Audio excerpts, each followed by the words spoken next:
శివరాత్రి రోజున భక్తులు శివలింగానికి పాలు, బిల్వపత్ర, అలాగే ఉమ్మెత్త పూలతో పూజిస్తారు. అయితే శివలింగానికి తులసిని అస్సలు సమర్పించరు. ఎంతో పవిత్రంగా భావించే తులసిని శివ పూజలో ఎందుకని వాడరు? అలాగే శివుడికి శని ప్రభావం పడుతుందా? ఒకవేళ ఉంటే ఏమవుతుంది అనే ఇంట్రెస్టింగ్ విషయాలు ఇప్పుడు ఈ వీడియోలో మనం తెలుసుకుందాం. సో వీడియోని కంప్లీట్ గా చూసి ఇలాంటి మరిన్ని కథల కోసం ఛానల్ ని ఇప్పుడే సబ్స్క్రైబ్ చేసుకోండి. అలాగే ఒక లైక్ చేయండి. ఇక పురాణాల ప్రకారం జలంధరుడు అనే రాక్షసుడు ఉండేవాడు. అతను శివుడి 3వ కన్ను శక్తి నుండి జన్మించిన రాక్షస రాజు. ఆయన అత్యంత దుష్టుడు. అతని భార్య వృంద మహావిష్ణు భక్తురాలు. ఆమె తన భర్త జలంధరుడిని ఎంతగానో ప్రేమిస్తుంది. దానితో రాక్షసుడు తన భార్య వృంద పవిత్రంగా ఉండగా తాను ఎప్పటికీ ఓడిపోలేని వాడు అవుతాడని బ్రహ్మదేవుడి దగ్గర వరం పొందుతాడు.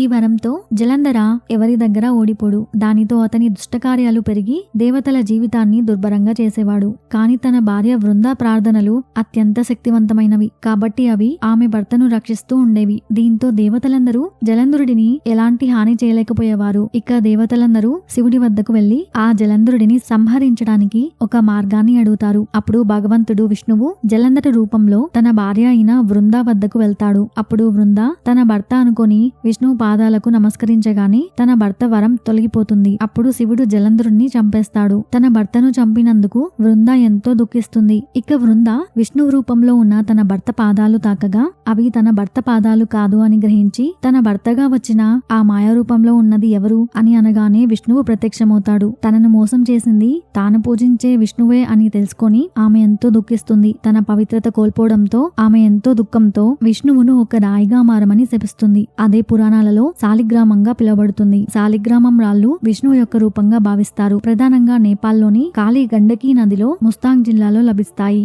ఎంతో పవిత్రురాలైన ఆమె తన భర్త చనిపోయిన దుఃఖంతో ఆమె కూడా మరణిస్తుంది. అది చూసి విష్ణువు తన భక్తికి పవిత్రతకి మెచ్చి ఆమెకు తర్వాతి జన్మలో పవిత్రమైన తులసిగా జన్మించాలని వరమిస్తాడు. అలాగే ఆమె శమించిన రాయిగా మారిపోతాడు. అలా విష్ణువు వృంద యొక్క స్వచ్ఛమైన భక్తికి గుర్తుగా ఆమెకు ఎల్లప్పుడూ నీవు తులసి ఆకులతో నాకు నిత్యం పూజింపబడతావు అని వరమిస్తాడు. అలా నేటికి తులసి మాలతో విష్ణువుకు నిత్యం పూజిస్తారు. కానీ తన భర్తను చంపిన శివుడికి ఆరాధించడానికి ఆమె నిరాకరిస్తుంది. అలా రాక్షసుడైన జలంధరుడు చనిపోవడంతో దేవతల సమస్య పరిష్కారం అవుతుంది. ఇక ఒకసారి శనిదేవుడు శివుడికి శని పట్టడం అనే కథ గురించి కూడా ఇప్పుడు మనం తెలుసుకుందాం. శని గ్రహం అందరినీ ప్రభావితం చేస్తుంది. పురాణాల ప్రకారం ఈ బాధ్యతను శివుడే శనికి అప్పగిస్తాడు. కానీ ఒకరోజు శివుడు కూడా శని ప్రభావానికి లోబడిపోవాల్సి వస్తుంది. ఒకసారి శని మహాదేవుడు కైలాసానికి వెళ్లి నేను మీ రాశిలోకి ప్రవేశిస్తున్నాను. దీనివల్ల నా వక్రదృష్టి నుండి మీరు తప్పించుకోలేరు. ఈ ప్రభావం రేపటి మధ్యాహ్నం వరకు ఉంటుంది అని చెప్తాడు. అలా చెప్పి అక్కడి నుండి వెళ్లిపోతాడు.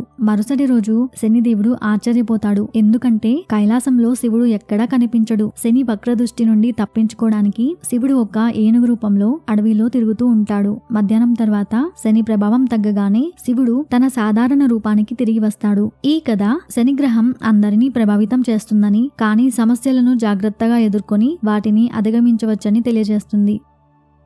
ఇలాంటి మరిన్ని కథల కోసం ఛానల్ని ఇప్పుడే సబ్స్క్రైబ్ చేసి పక్కనే ఉన్న బెల్ ఐకాన్ని యాక్టివేట్ చేసుకోండి. అలాగే ఒక లైక్ చేయండి friends. Thank you for watching.